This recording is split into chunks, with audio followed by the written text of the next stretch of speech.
अस्सलाम वालेकुम। आज हम आपको पिज़्ज़ा सॉस बनाना सिखाएंगे, जिसे हम स्पेगेटी सॉस भी कहते हैं। और ये पास्ता में, स्पेगेटी में, मैक्रोनी में, पिज़्ज़ा में, काफ़ी चीज़ों में आप इसको यूज़ कर सकते हैं और ऐसे भी आप इसको यूज़ कर सकते हैं। इसके लिए हमने लिए हैं हाफ़ kg टमाटर, half cup tomato ketchup, half cup chilli garlic ketchup,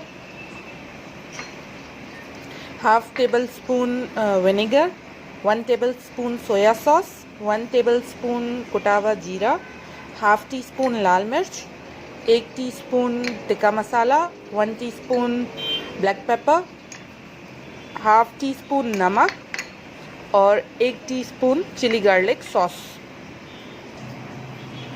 टमाटरों को अच्छी तरह से पील करके हम ब्लेंड कर लेंगे, बिल्कुल इसका पेस्ट बना देंगे। ये टमाटर हमने अच्छे से पील करके इनको छोटे पीसेस में काट लिया है। इसको ब्लेंडर में ऐड करके इसमें थोड़ा सा पानी ऐड करके इसको हम पेस्ट बना लेंगे। पैन को अच्छी तरह से गर्म करना है। इसमें 2 टेबल स्पून ऑयल ऐड करना है। ऑयल शायद मैं स्टार्टिंग में आप लोगों को बताना भूल गई हूँ, माजरत।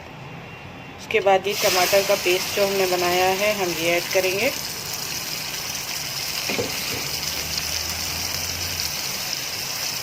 काली मिर्च,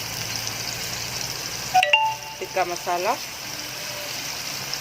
लाल मिर्च, नमक, जीरा, ये चीज़ें ऐड करके बाकी सोया सॉस, चिली सॉस और विनेगर हम एंड में ऐड करेंगे केचप के साथ।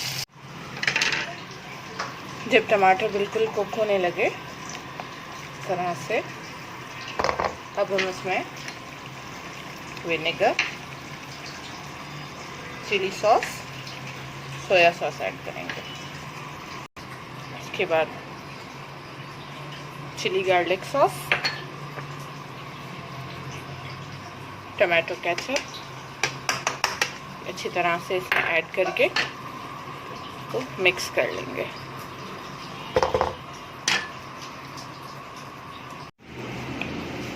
ये हमारी सॉस बनके बिल्कुल रेडी हो चुकी है। पिज़्ज़ा सॉस, स्पेगेटी सॉस, जो भी आप इसे कहना चाहें, ये बिल्कुल रेडी हो चुकी है। अब आप इसे किसी भी कंटेनर में ठंडा करने के बाद डाल के रेफ्रिजरेट कर सकते हैं। तकरीबन 10 से 15 दिन ये आपके फ्रिज में बिल्कुल सही रहेगी। नमक मिर्च आप अपने हिसाब से इसमें एडजस्ट कर सकते हैं, जितना नमक मिर्च आपको चाहिए। ये हमारा पिज़्ज़ा सॉस बिल्कुल रेडी हो चुका है। ये आप देख सकते हैं, पिज़्ज़ा में, मैक्रोनी में, पास्ता में, स्पेगेटी में, किसी भी चीज़ में आप इसको आराम से यूज़ कर सकते हैं। Thank you for watching.